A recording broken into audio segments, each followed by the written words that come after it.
Welcome to our conversation today on professional identity for academics and scholars, perhaps especially in the era of Google and Facebook.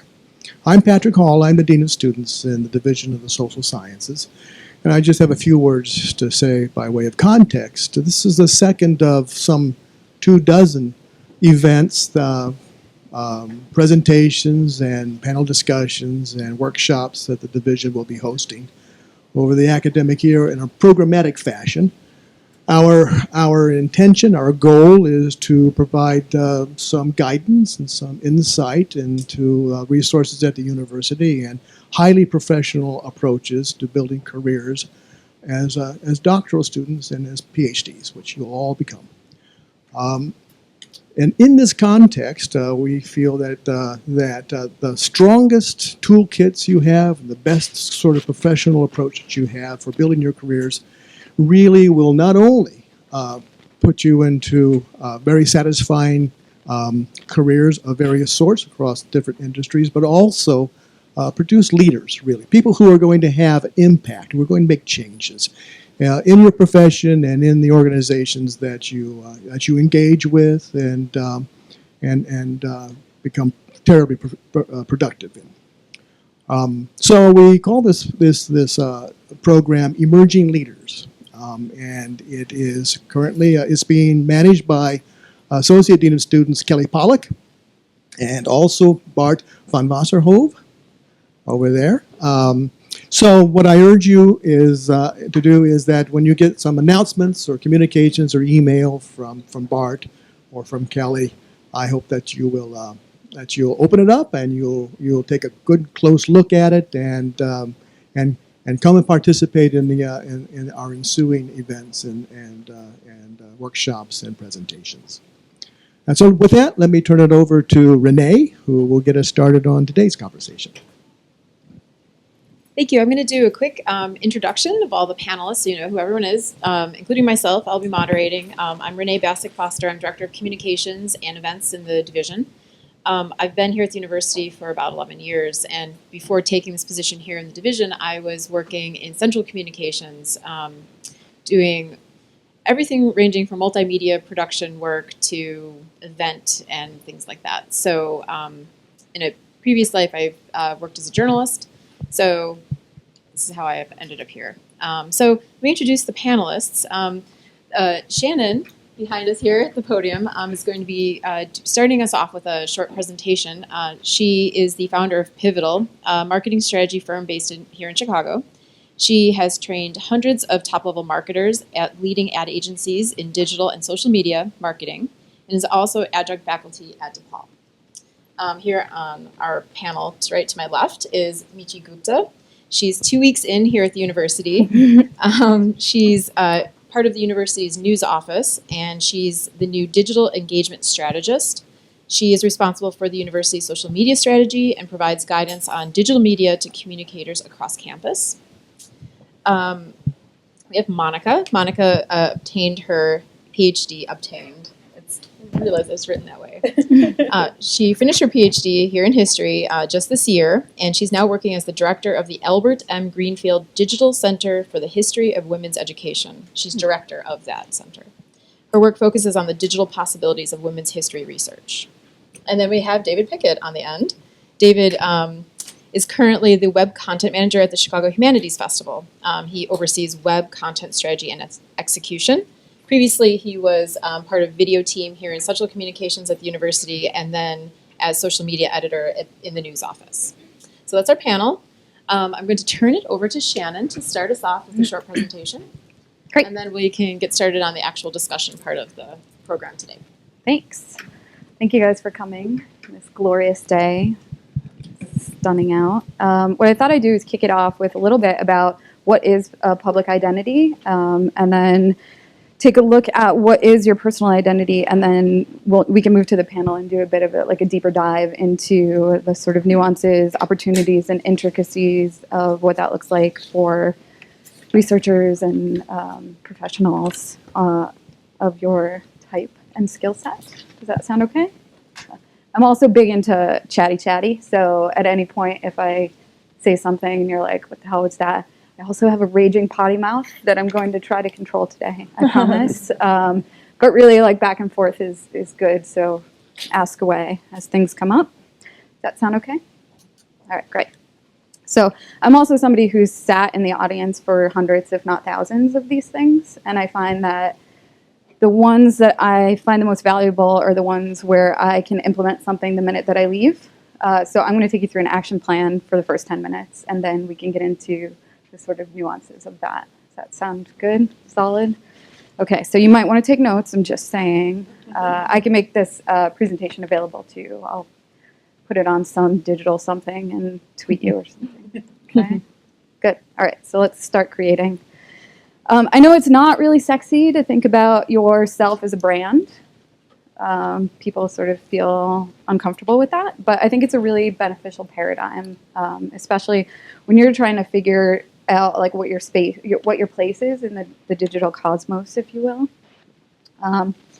Personal branding is about identifying and then communicating what makes you unique and relevant and differentiated for your target audience, right? So that you can reach your career goals and your business goals. So if you can understand your personal strengths, skills, passions, values, you can use this information to stand out among the masses.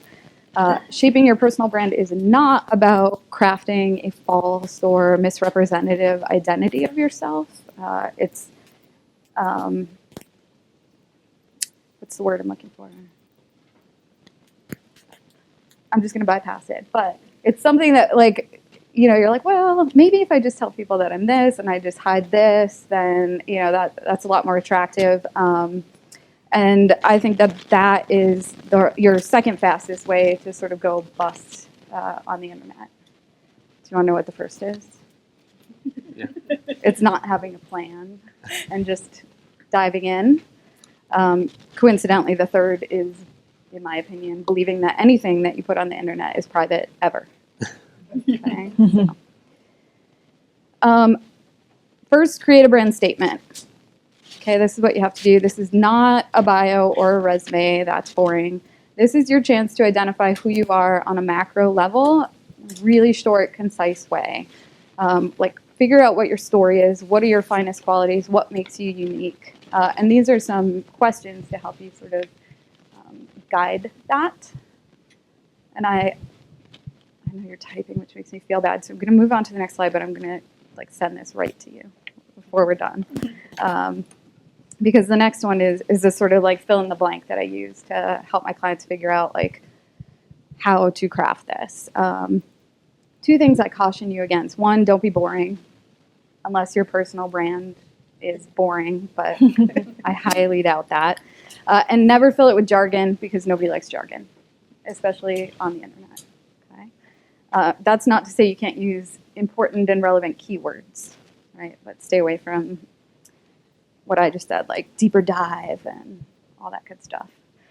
I thought I'd share mine with you just to give you an example of, and I don't necessarily share this, like nobody sees this. This is something that I wrote for myself that helps me guide sort of where I want to be in the world, which is why it sounds the way it does, but like it helps me remember. So here it is. I use my innate ability to understand and connect with people to help them find their personal power. Known for getting shit done, I have a hand in just about everything. Using my Bostonian, no-nonsense, straight-to-the-point approach, augmented by my wicked potty mouth, I help folks figure out what needs to be done, get things up and running, and move on to the next adventure. Simple, captures my personality, I think, captures what I want to say, and helps guide every decision that I make when I'm sort of out there in the internet world. Okay. I also like to cull it down to a personal statement of less than 5 words that can really encapsulate it. I think that that's actually just a really good exercise in self-awareness. Mine took me like 2 years to make or come up with, so it's an exercise. I finally landed on mine. Wait for it. Doer of things. It's perfect, though, for me, right? All right, so you have your personal statement, and that's going to help ease you into identifying the places where you can add value, because everything that you need to do from here on out is not about you. It's about adding value. And so there's going to be lots of places and ways that you can add value. So this is how you identify your opportunities. You need to give before you can get anywhere online, especially in social media. So figuring out and just shifting your paradigm from I need to get a job, I need to get my research published, I need to be I to okay, those are my objectives, but like what am I going to do for other people in order to try to facilitate those end goals for myself? Does that make sense? It's really shifting like what am I going to give in order to get out of it what you want to get. So glad you guys are nodding. That would be an awkward panel. This one is key, figuring out what your resources are. I see so many people who overcommit themselves and then they end up feeling overwhelmed or they hate the internet or they're not successful. So deciding what your capacity is in terms of time, decide what you can commit should be your first thing that you do. Content is, let me go back to time. You should be really good at whatever you do. Okay, so when you find yourself on 10 different platforms and you're like barely able to manage them, you're not going to succeed in the way that you want to. So you should be really good at whatever you're doing. So figure out what you have time for. You have 1 hour a week to dedicate to social media, for example. Figure out which platform is going to provide you with the biggest return on investment and spend that hour on that one platform getting really good, building a strong community and starting to have conversations and interact with people there versus trying to be everywhere. Once you get really good at that one and you start to see the return, then maybe you'll be able to allot more time to it or you'll see the value in allotting time to it and then you can build from there, whether you're spending more time on that platform or you're extending to, now I'm going to create a blog and once a week I'm going to blog and then use Twitter to get that out into the world. So don't overextend yourself because you will be miserable. That's not helpful. The other big piece is content. Content is the currency of the internet. What's great is that as students and researchers, I'm certain that you have a plethora of unending content with which to share to the world. And so being an original provider of content makes you sort of the Midas of the internet, which is a solid win for you guys. An example, 95% of the content that's shared on Twitter comes from only 5% of Twitter users. So 5% of the people using Twitter are creating content, and 95% of them are sharing it. It's a great source for amplification of your information if you're able to create and share original content. And then passion, I add that one because if you don't like a specific platform or tool or something that you have to do, you're not going to be good at it. There's no way that you can be. So while Twitter might be the best platform for you in terms of immediate return on investment or content or whatever, if you hate Twitter and you don't get it and you don't find value in it, don't do it. Find another one that provides sort of like the next level of return, and then maybe you can sort of branch out as you start to learn to love it, as I do. Any questions so far? I'm just rambling here. Okay, great. All right, where's your audience? Who are you trying to reach? Where do they live? How can you connect with them and add value? Where they are will dictate where you need to be to a lot of, to some extent. Again, you still want to make sure that you have the time, content, and passion for it. But that next step is figuring out where's your audience and how you can connect with them. You have to be a bit of a cyber stalker to identify them originally. But there are tons of ways to, really you should just be web mining around keywords to start to identify where themes and patterns and influencers are. Here are some free tools that can get you started on the web mining. I find that I usually start with the most obvious of keywords, and then I tumble into the rabbit hole and hours later come out hungry and feeling like I never would have gotten to this end place had I not started from this very basic keyword search. So you study Parkinson's disease, you're searching for Parkinson's, and then see where that takes you. Does that make sense? Social mention is an especially good one as a starting point because it pulls from all of the social networks. So it's a good starting place to see what platforms have the most chatter around your keyword. So you may find that Instagram is actually where the most chatter is happening around your keyword, which is often surprising. Great. The last planning step is, and I really highly suggest that you take action on this and literally create a playbook for yourself.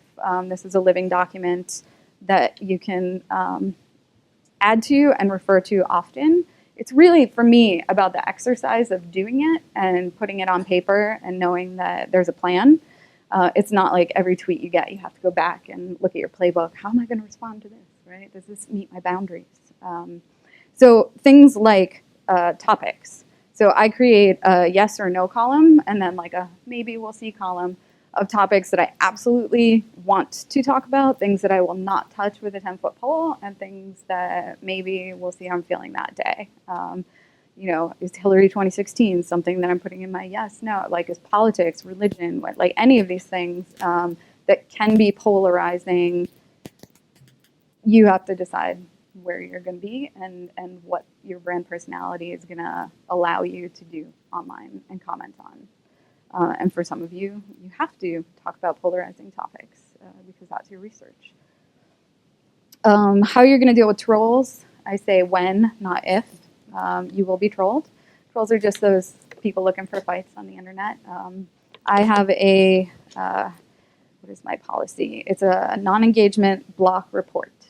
I don't have time for that nonsense. You troll me, I do not engage, delete, whatever. I say that some people actually can come off as trolls, but are actually just looking to start a vibrant conversation around a topic. So you sort of have to feel that one out.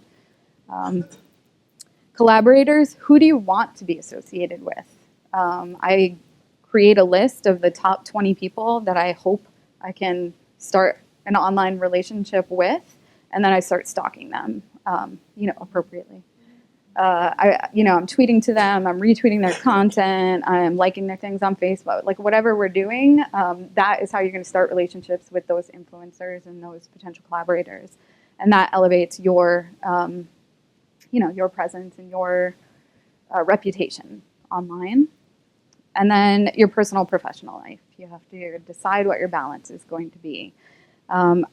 I like to create rules for myself around, well, I'm willing to share pretty much anything, but that's my brand. But creating the rules of, I'll give them a little bit of my personality because it's all about connecting with other people. You have to be human in this digital space, but you can definitely take it too far. So deciding what's too far. Everybody knows that I have the 2 cutest dogs in the entire world and that I'm a badass cross-stitcher. It's just one of those things that I put out there often. People love it, and it just adds that sort of extra thing we can talk about when we actually sit down for a beer off the internet. Great. So, as I always tell my clients, the first thing that you need to do once you have your plan is to observe. Don't dive in. Take a minute. Observe what's happening once you select your platforms or, decide what you're going to do. Find folks who do it well and who have really good reputations. Watch what they do so that you can mimic their best practices. Then wade in, test some theories, try some things out, see how it feels. Don't get yourself in too much trouble, right? Newbies tend to take risks that they don't need to take. Evaluate how that's going. How to do, like what felt right, what didn't feel right, make changes as necessary, and then you can go for broke. So you want to be an invaluable fixture in your community's digital life. I'm going to switch the laptop, but while I'm doing that, I'm going to start with a first question to the panel to kind of start talking about. Shannon gave us some great kind of nuts and bolts, high-level look at the actual process of engaging in social media and things like that. But I think we could start with a question about how valuable is it, especially in the position that you're in, which is as scholars who could be emerging into faculty members very soon. You're maybe on the job market. So what is the value as an academic, whether you are pursuing a tenure track position, you intend to stay in the academy, or if you are going to potentially look for work in nonprofits or even corporate America. So I'm going to turn that over. Why don't you give us a start, Monica, since you just recently left the university and have transitioned into a full-time position. Can you start us out talking about what the value has been or is? Yeah, and I should say too, I mean, it's really helpful. I wish I had that PowerPoint 2 years ago when I decided. I had a dissertation write-up fellowship and was alone in a room by myself with very little community and writing, and realizing that I also had to sort of go afield and find the community and figure out who I might actually be within my field, because I wasn't sure exactly what I was going to do next. And I imagined, as most of us are fairly realistic, that what we could be doing next is a wide variety of things, from tenure-track faculty jobs to all kinds of different things within the academy to nonprofits or even corporate work. So in that way, I think what you were just saying is really important and maybe needs a point of translation, because I think we sit here and we think like our research is very special and rarefied and we hold on to it and we maybe sometimes bring it to conferences and talk to a group of 5 people at 8:30 in the morning who might show up to our conference. And I had to break out of that feeling. And the things that, Shannon, you were saying, to me, say the value is that not only is it figuring out who you are in the world or your field, but also you are doing this. You are doing this every time you start drafting a fellowship application, write a personal statement, start drafting job letters. So I think that partly my non-answer to Renee's question is that while this idea of branding might sound, well, it might sound weird or scary, or here at U of C, it might also sound not very academic Right. and That's so corporate. completely, in a different, the Venn diagram doesn't touch, right? We are actually doing this. And if we do it consistently, knowing who you are by the time that you step on to a variety of job markets or want to really be part of a conversation, the value add in the end, for me, isn't just that I have a job where I actually do some of this stuff as part of what I'm paid to do, but that in the past 2 years, the way in which I have met historians, my field, from across the country and the world in a variety, and in real life situations, and I'm in touch with them online, is not a world I could have anticipated when I started this. And there's real value there, and those are people who, will want to be on a conference panel with you, but might also have a job or a fellowship in mind for you, or might have research they want to collaborate with you on, or might want to be, your friend and colleague. So I think that there are risks and time involved, but there's also a lot of rewards, and thinking about it as not this thing that's foreign to what we do in the academy is a first and very important step. Totally. And so what you're saying makes perfect sense to me. Good translation. Yeah. I got my job at DePaul from Twitter.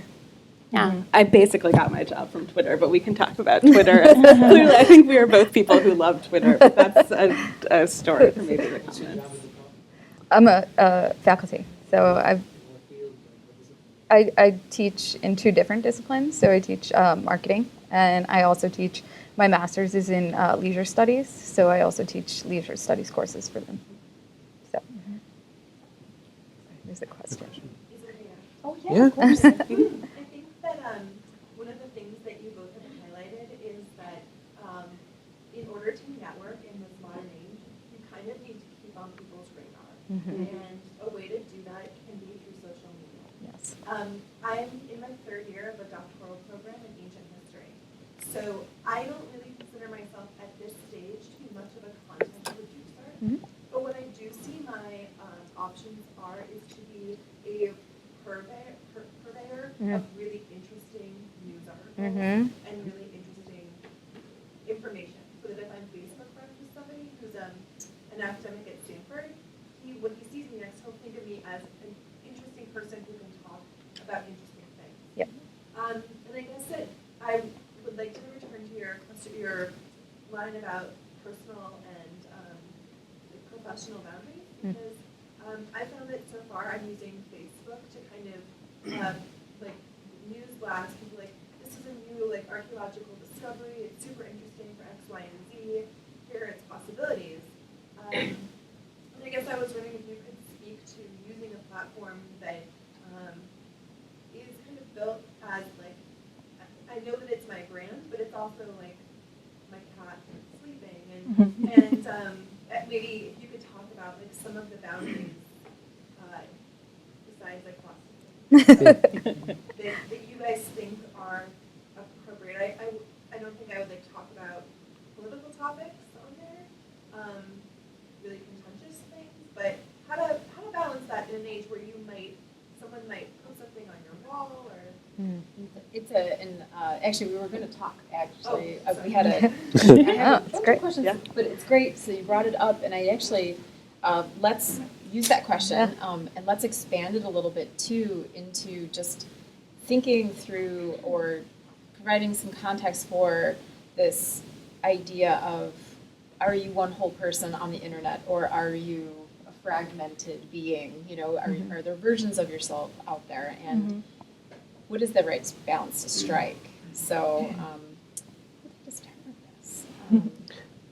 Yeah, because actually, I didn't tell them your entire bio, but it also has a very personal enterprise in social media that's different from the Chicago Humanities Festival and has been very successful. Scandalous. So it's an interesting, you are many people. I am many people on the internet. So what Renee is alluding to is that I have a YouTube channel where I upload videos of me playing with Lego, essentially, that kids watch, and I have 50,000 subscribers and get 1 million views a month on it. And it's a place where and it's not part of my day job. It's all a nights and weekends operation, but it has helped me, one, get other jobs doing social media because they're like, oh, wow, you built a really great presence on this platform. But it's also a place where who I am on Facebook to my friends and family is not the same person I am on YouTube because I'm addressing an audience in a very different way. It's also a much younger audience of people I don't know. I'm gay, and I sort of only recently alluded to that fact on my YouTube channel because I was worried about how people would react to that fact, being people around the world who I don't know, and then also that it's not super relevant to working with Lego. But, I waited for it to naturally come up when my fiance inspired one of my Lego builds, and so I just mentioned that fact. But, then it sparked a whole conversation in the comments about my sexual identity, which wasn't something I was excited to do because that's not what my brand on YouTube is about, but I also felt that it was important to be out and present in that way. So I definitely have a very fractured sense of self on different platforms. So Facebook is, where I'm talking to friends and family. And I talk about, my job, my life, my Lego work there. So that's sort of the most consistent version of me, but it's also limited, I only people I want to see that. And where I am on other platforms is the voice that I use for tweeting as the Humanities Festival is all about the Humanities Festival, not about me at all. And who I am on YouTube, it depends on what I need to do. So it's, you have to sort of make those decisions and figure out the platforms. I have different names for different enterprises that I use. So I literally have brands that are really just me, but have at least a shell name. So it's not all connected to me that way. And that's the fun of it too about digital communication is that you get to pick and choose. So like you said on YouTube, you are a Lego master.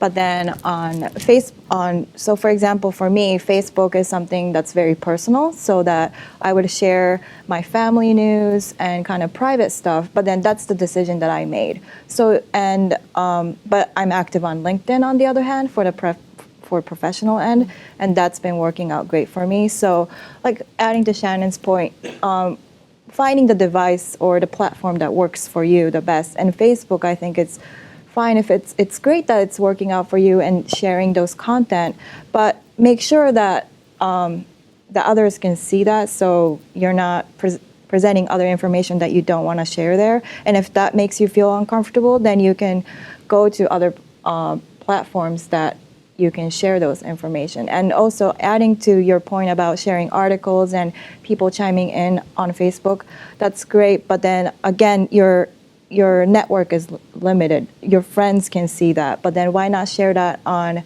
another way, Twitter or Google Plus, so that other people can see your expertise and what you're good at. What about things like privacy settings? What about actually using some of the tools to segment an audience within a platform? So Facebook being the easiest to segment your audiences. Have you found that to be valuable, or is it too much trouble, or does it strip out and almost remove the personality from your identity if you do that to such an extent that they're so fine-grained that you're not? There are a lot of Monica Mercados in the world. So like on Facebook, I do play with my privacy settings and things where I am doing more. So my field is women's history.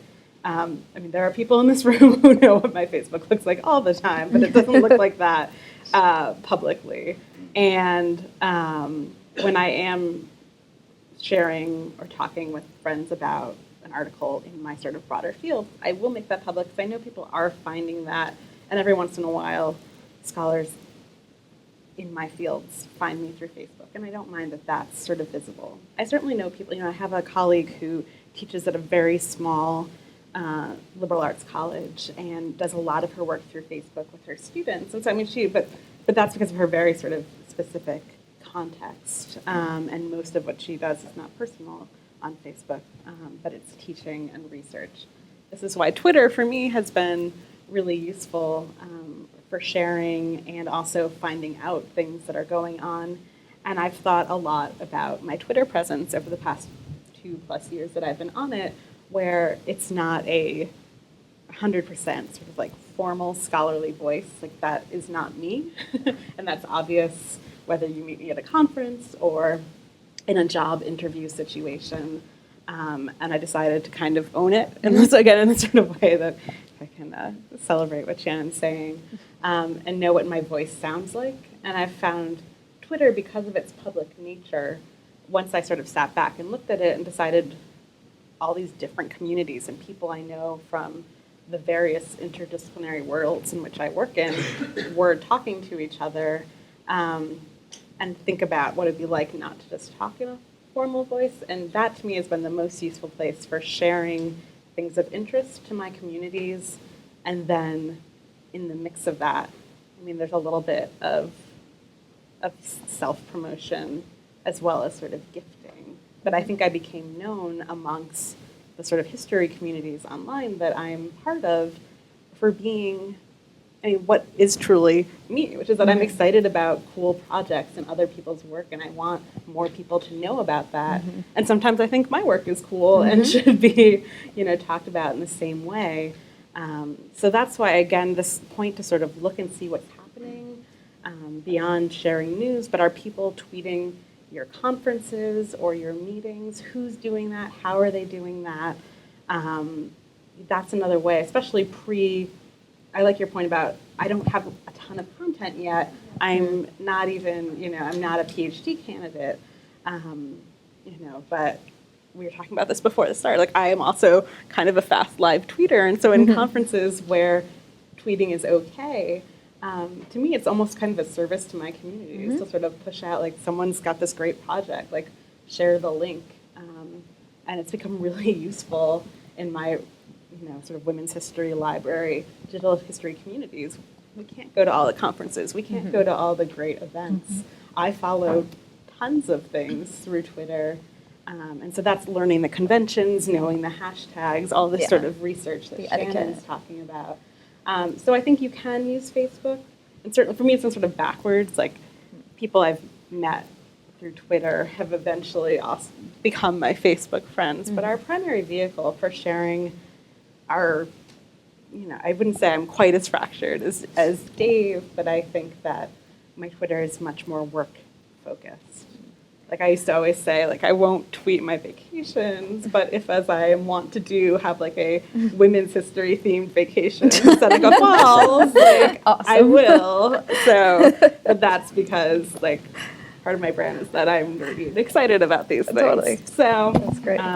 So that's sort of a Facebooky thing that will show up on my Twitter. I gave up pretending that Facebook is private. Like privacy settings are bullshit. They don't like they're not real. It's And all it gets too complicated. does get it's all complicated. public. So I've literally I spent like 2 days going into Facebook and removing everything that I had done, prior to 2 years ago that now I would never share, because it's just not private. Even though my rule is, if you're going to be my Facebook friend, like I have to know you, I have to have met you, Yeah. we have to have drank together or something, like so that I know that you can be trusted with this information. But still, this information that I share is virtually the same information that I share elsewhere now at this point. But I will say that I have the sort of like cover of Pivotal Chicago, right? So the Pivotal Chicago voice, even though it's usually just me, like you should see me as I sit at my computer tweeting to myself, "Oh, Shannon, you're so smart. Oh, Pivotal Chicago, what a great article." Not quite that dramatically, but Pivotal Chicago is like, all we talk about is marketing, social media marketing, and sustainability. Like that is who we are. That is what we talk about. You will not find my dogs there. You will not find my web series there. You're just not gonna find any of that.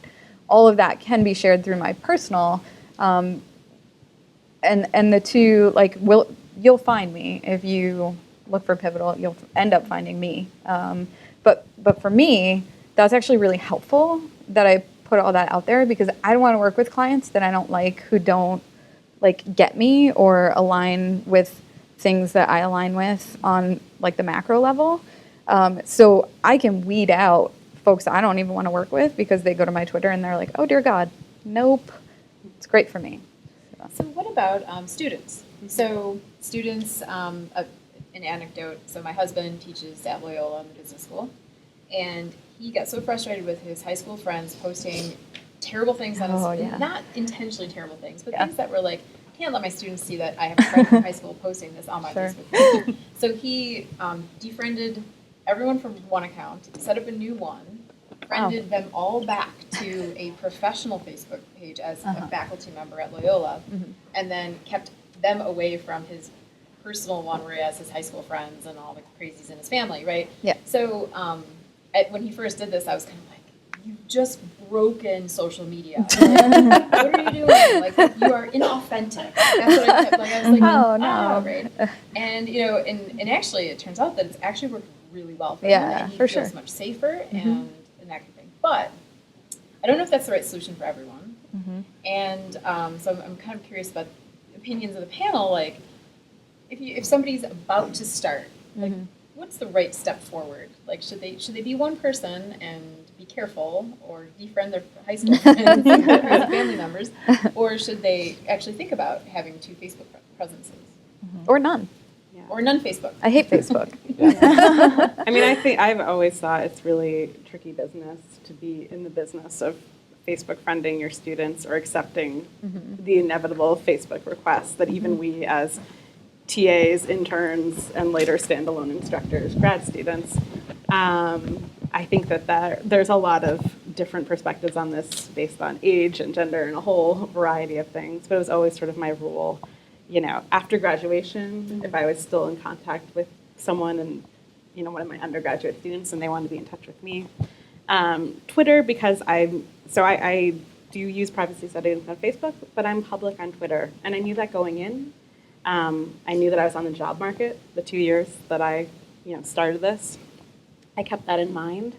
But it also means people like your students, if they have Twitter presences, will find you. And, and it mostly leads to, small hilarious things where I see, two students that I, care very deeply about their welfare, talking about the kinds of, investigative reporting and gender and sexuality they're about to be doing. And I feel like, just let me know that you got home okay after doing it, and then I become a Twitter mom. But, it's only a certain sort of percent. So again, I feel very sort of squicky about Facebook, but I knew going into Twitter, and this is why it is something that you have to set a little time for and think about being something that you're going to manage when, you know, stuff like that happens, or the trolls or inevitable sort of weirdness.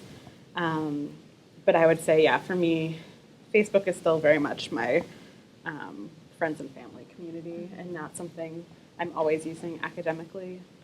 And Twitter, I decided that I would speak more broadly, and if that meant people were going to follow me, I mean, Bryn Mawr, where I'm at now, will really be the test case, because I got this job partly because I am, for a historian, good at Twitter enough, and I've met a variety of stakeholders, including students, but I don't start teaching till next semester, so that will be a new frontier of people that have now known me that may actually be sitting in my classes. So I'll just, you know, again, thinking about this evolving kind of rule book in my head of how I do it. That was a long answer. And I do have a friend. She's a teacher, and she does have 2 Facebook accounts. One is to interact with her students. She's an ESL teacher. And another one is her private Facebook. Her friends from college friends or colleagues. So yeah, I think that's something, maybe it might be a trend for teachers or faculty members, but what it comes down to is, again, how comfortable are you sharing this information when you when you get that friend request and when you become friends with that person. And it's okay to tell your students that you keep your Facebook private and you're going to not accept your friend request. I think that's an okay statement to make. For me, everything changed when my 13-year-old nephew joined Facebook. I was like, oh shit, nope. Like, I have to take down half of what's up here because that is not appropriate for a 13-year-old. And I was like, I have to friend him, right? Like, we have to be friends. And that became the nothing is private. Okay, I'm ripping down 90% of what's on here and just going with, you know, what I would put out there otherwise. Yeah, and these things are ever evolving. I mean, in some ways, we're thinking about it now as what you can do as a graduate student with this. But, you know, I said, you know, one of the hopefully many reasons I was hired at my current job is because I have built this community for myself that is of use to the postdoc that I have. And I have friends who are on the tenure track or friends at nonprofits who are also finding themselves as the sort of slightly socially savvy young person in the office, you know, being in a history department that's saying, oh gosh, like we want to be now on Facebook and Twitter, like how do we do that? And that's part of their service or the same. So thinking about how that could move forward too is also a way that you have some value. I mean, I never wrote, you know, in a cover letter, right? Like, I think I'm good at it, right? Like, I'm good at Twitter, like this important person. There's my, but the first thing that any employer is going to do is Google you. Right, And I think I do it all the time, and so you want to be in control of what people are seeing, what's out there, and then to know that, like, when you have a strong digital community, that is an asset to anywhere that you want to be, and they will see it that way. So curating that now and crafting that now so that when it's time to be out there, that's just another value add that you bring to the table. I think you had a question. Yeah, I guess just the anxiety that I have walking in, maybe this requires therapy, the panel is that it seems like a high-risk, low-reward strategy for graduate students, right? Because everybody is looking for reasons to disqualify you and not, unless you're looking for a job dealing directly with social media, more extraneous content out there that can be used against you. It seems like the balance really isn't in favor of somebody that's trying to sort of go along a traditional professional track. So like, what would you say, that's sort of basically your initial question, which is that, you know, why is it, I guess, convince me that I'm wrong, that this is a high-risk, low-reward strategy for a graduate student that's not as particularly not planning to focus on sort of social media, and while as a good citizen I want to be a part of wider dialogues, of course, as just thinking narrowly as a professional, why is this a good idea? So I think this is a little bit about the playing field shifting a little bit, I think. And so I'll say one thing and turn it over to the panel, and that is that communication in general is a mix of tools, right? And as you craft your position as a scholar, it's going to include a lot of things, but increasingly so, that's going to include social media. And we have some examples of, well, this was actually an example of when it goes terribly wrong, but we can come back to this. But we do have some examples of, say, people working on blogs, faculty members who are running successful blogs that have increased their not only profile, nationally or internationally as a scholar in that field, but has become a valuable resource for others. So it's about the mix of communication tools you're going to use to communicate not only yourself but your research, I think, in a lot of ways. But I'm going to shift over to the panel, and so that they can talk a little bit about that as well, and make the case for why it's a good place to be. You can come back to what to do when things go terribly wrong. So I'm going to start by agreeing with you, which is not what you're expecting, right?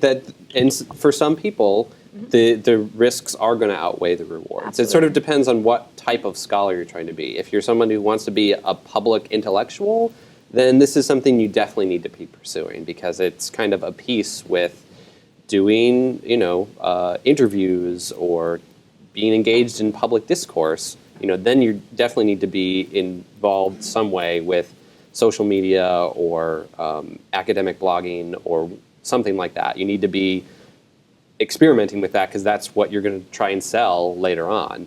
But if you're someone who's going to be deep in research and not super involved, then, involving yourself, putting yourself out there is not necessarily going to be doing it, especially in a public way.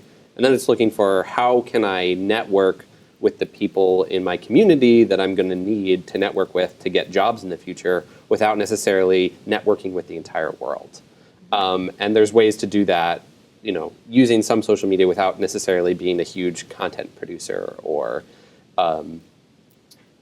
doing that. So it all depends on the person, right? Like, it's not going to make sense, but it's being thoughtful and making a decision rather than reacting out of fear or feeling fear in both directions. You can be afraid, like, oh, I'm not doing this and I should, and then do the wrong thing, or fear this will totally ruin my career and then miss an opportunity.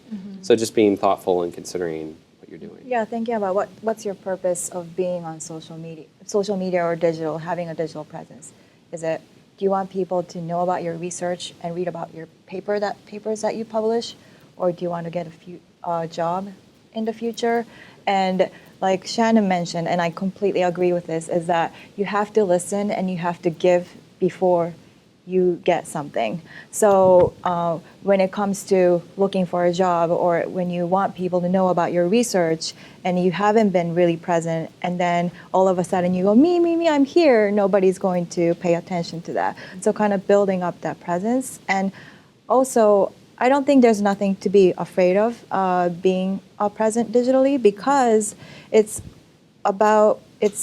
you think of yourself as kind of meeting new people that you don't know in a networking event, or if you get invited to a friend's dinner, let's say, and you have someone that you don't know, you talk about your research or what you do, and you have a topic that you have an interesting background that you can talk about. So bringing that kind of offline on to digital presence is something that you can also think about. It doesn't have to be, oh, this is digital and this is online and this is social media.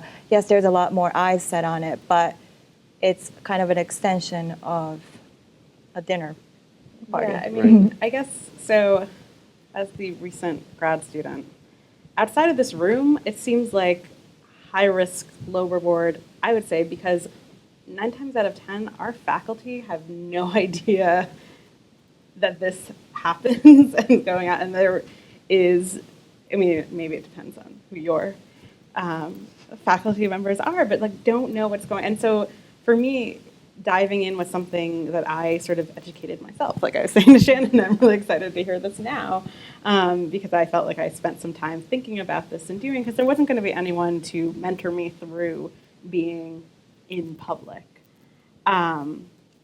But there's also low risk things. I mean, I started low risk methods prior to Twitter.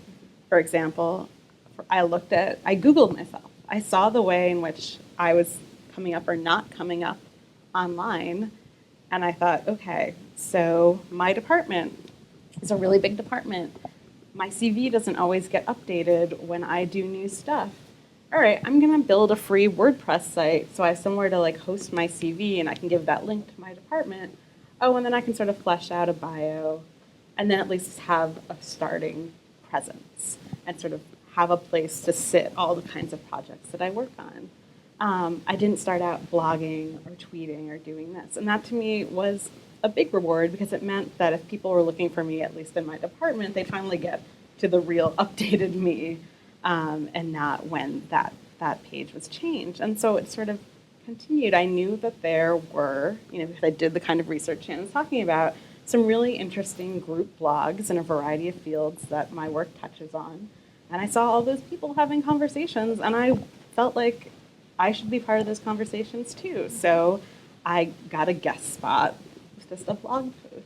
And so you sort of feel, there are ways to sort of feel these things out. And I could have decided, and I did decide actually, well, very regular blogging while I'm finishing a dissertation is not for me, actually. And I think a lot about the kinds of stuff that I share because I want to save some things for paper publications. But I also look at my first journal article and know very few people are reading that, but hundreds, if not thousands of people have read a post that then links to it. So I think that these fears in some ways, and I think right now the Saluda case really brings that to the fore. But there are a lot of smart people in a lot of disciplines writing about this stuff. And I know Renee is going to share links, and on my website I've put some links that have been helpful to me that are coming out of academic communities. And this is again where I think that a lot of what Shannon's saying and this sort of idea of branding sounds scary because it seems more doable in fields that are not academia. Mm-hmm. But there's so much important crossover, and I think there are also academics doing things successfully and far longer than someone like me, right, who are writing about this in places like the Chronicle and Prof Hacker Inside Higher Ed that are really great models. And I think the question really is, from your question, is how do you network? And is networking going to help you? And I think it is. And at the end of the day, the people that I meet when I travel, who know that I'm around and want to work with me, has expanded so much more. And we're grad students at the University of Chicago, so people generally, we're doing all right with our research and ourselves, but having that way for people to know me and want to work with me, it's hard. I would never have guessed this 2 years ago. I thought it felt kind of icky and self-promotional, and I was worried about, what was going to happen when I was on the job market and you have to think about those things. I will say too, though, that I don't, you're not alone in any way, shape, or form. I say that my job is educator, therapist, and then strategist. Mm-hmm. Literally with every client, I spend hours and hours educating them, and then I have to become their therapist because they freak out because it is so scary, and they're putting their global nonprofit out into the world, and what is that going to look like, and how is that going to be taken and responded. But I will say, if you actually are feeling that anxious about it, don't do it. Don't do it. Because social media has the capability of heightening anxiety on every level. And so I always tell people, if you're freaking out, now is not the time. Just don't do it yet. Keep an eye on it, think about it, percolate on it. Like Monica was start saying, slow. Start as a guest blogger somewhere. Right? Or just Or put your lurk. CV online. Yeah. Be a lurker for a while. Yeah, be a creeper. So this is, I don't know if this is a scary trend, but it tends to be something we're seeing happening, is that a lot of journals are asking for things like video abstracts. And as journals are moving from print versions to digital versions, what they're posting on their websites becomes even more important for traffic and metrics, and that's how they're gauging success in a lot of ways. So when they ask for something like a video abstract, they're looking at the hits that your video is getting, or they're looking at the audience you may be bringing when your article is up on that journal site. So if you come with audience, you are valuable. At this point, it's happening with a few journals. I'm not saying this is going to be a massive trend across all journals, but it is something to think about. They're not impervious to the pressure of metrics on websites. So Well, look at the publishing industry. Right. Like unless you have an audience of 100,000 people, you're not getting published. And I'm talking traditional publishing, not academic publishing. But the idea of you need to bring an audience before they'll even consider you for like traditional publishing. And I guess I was very practical as I got into the end of being a grad student. And I realized something else that is high risk, low reward is being a grad student in the way in which academia currently exists. And it was important to me to be out there and part of conversations because I knew realistically I was going to be looking, as I did, at a wide range of positions and not just tenure track jobs. And so I think, it depends on your, that was just me being kind of practical and trying to figure out what was the best way for me to leverage myself amongst a couple of different kinds of areas.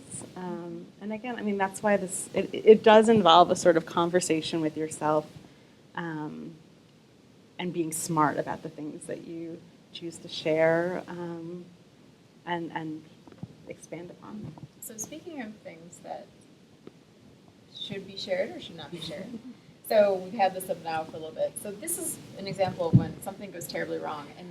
And regardless of how you feel about what he actually tweeted, it was opinion-based. He did have a job offer on the table that the Board of Trustees voted 8-1 to yank because of the nature of his tweets, and their argument was that they felt that he could not operate in a classroom without his opinions being part of his teaching, which Can anybody? Sorry, did I say that out loud? It's a big statement, right? I mean, it's huge, but even looking past all that, what happens when things go wrong online? So, little things can go wrong, right? Like you have a factual error, and those can be relatively perhaps easy to correct. But what happens when you put out an opinion that has started just a barrage of argument, comment, and perhaps even have in some way maybe damaging your relationships with people or something like that? So we have some people here who work and represent nonprofits and institutions, and so that's one area where things have to be handled a certain way. But then also personally, there's another way. So why don't we start with you, Michi, because you've been working in an institutional level, and there's the occasion when if something happens for a faculty member that the institution will actually help as well, try to mitigate some of the backlash or something like that. So I think the news office of the university communications can definitely help. But then I think I'm going to ask a question too, but about if you don't have a point of view, or if you play it safe, and then people, what's the point of following that person or listening to him or her, because that person has an interesting point of view and that his or her stand by it. That's why there's a lot of followers on certain people on Twitter or Facebook. So I think it's a very fine line to kind of think about. I don't know what others' thoughts are on that, but if you play it safe, then what's the point of being on social media? Yeah, although I used to always say, and I do still say, like, if you are a very combative personality, some of these sorts of sites are not for you. Twitter can happen really fast, and you can find yourself in a conversation with someone that turns. And that does tend to happen, but I think that tends to happen. And I think that, again, it is a fine line, because you don't necessarily want to censor yourself, but just thinking again about what kinds of sites work for you. If Maybe you're you didn't have a argumentative. playbook. Yeah, but also, I think if you know, and I know, and I know people, even within people that I follow, like I know who's going to be willing to start a fight, even in history, right? Start a fight, like, or sort of be like pick on things. And I try to avoid those conversations. But again, if you know that, there are things that you can't help but get involved in, maybe one of those platforms isn't really for you. So that's not really an answer, but I think it's sort of agreeing in some ways with what you're saying about there isn't a line, and it's hard to really. And I'm talking more about your personal brand instead of institutional. I think institutionally needs to have a fine. You can't always be, this is what I think. But from a personal level, I think having an opinion about XYZ, especially if you're a scholar or if you have something to offer, I think that's very important. In this case, it didn't work out well, but certainly in like long form blogging in my fields, I've seen very productive, and what could seem like, if you're sensitive, right, like sort of comments on a long form blog post can have that same sort of argument and potentially combative feel, but I see more often than not those things sort of resolving themselves, and again, it being a conversation, but that's a very different kind of format and a different kind of conversation pattern happening online. So again, just sort of thinking through you and what you want to do and the kinds of platforms, like it doesn't surprise me that this happened because of Twitter. Doesn't mean, I don't feel bad about this either. Here's why. He said what he believed. Yeah. Okay, so that is not the right university for him. Like, and I'm sorry, it's public. If he were to say that in front of a classroom, he probably would have lost his job too, right? Like, I don't know. Everything is public. So if you're going to put your opinion out there, you have to know that there are going to be repercussions for your opinion. And so some of those can be great and some of those can be negative. But if you're going to put it out there strong and public, then you have to take the results, whatever they are. I think it's really interesting to talk about this at the University of Chicago, where there's, sort of a history of faculty being very vocal about the university and its actions. And, there's sort of, you have to be professors are sort of usually wait till they're at a certain level to start being that sort of vocal.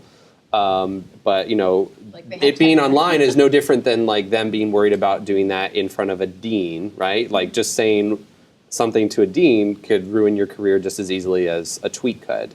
So, if it's the wrong thing, right? So like there's the risk to your career on social media is not much different than the risk you could run talking to certain people. So it's just about thinking, what is my audience that I'm talking to, and how is that going to work? Yeah, because if someone was listening to the professor's idea in classroom, that person might tweet about it or make a Facebook post about it, and that could blow up, even though if you weren't the one who was feeding that out. Nothing is private. Yeah. So this opens up a much bigger conversation about academic freedom and different institutions and policies surrounding academic freedom and things like that. But there's also, many universities have tucked away on their websites social media policies that actually do apply to faculty members as well. And I think there'll be a much bigger conversation going on forward about how does academic freedom and social media policies intersect for institutions and things like that. It's probably worth reading them.